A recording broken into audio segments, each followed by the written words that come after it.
masakit pakinggan, pero makinig ka muna.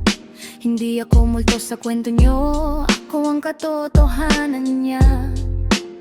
Habang ikaw ay kumakapit sa mga dating alaala, ako ang kayakap niya sa gabi kapag siya'y nadadala.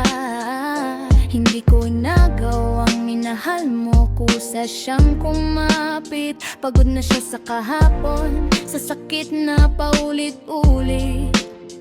Kung naghahanap ka ng sagot kung bakit kayo'y wala na, tingnan mo ang salamin, hindi ako ang dahilan niya.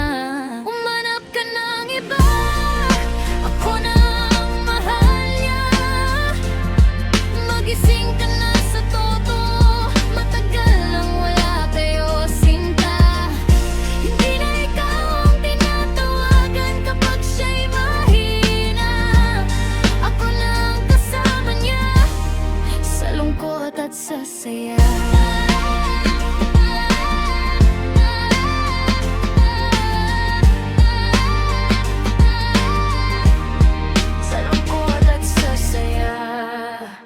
Hindi ko intensyong tapakan ang mga sugat mo, pero di ko rin hahayaang ako ang gawin multo.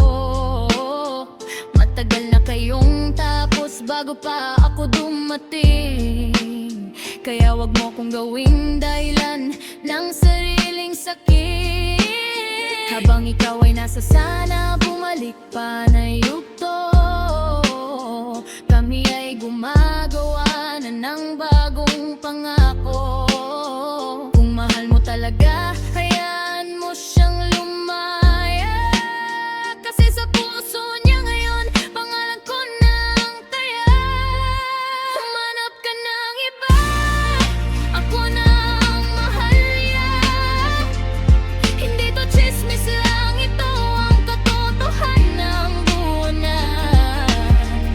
Walang balikan, walang kuwang na istorya. Kasi sa libro ng puso niya, pangalan ko ang nasa dulo na.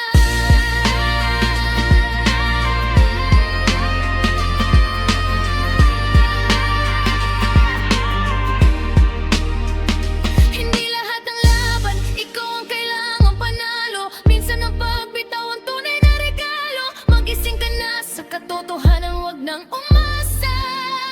Hindi na kayo,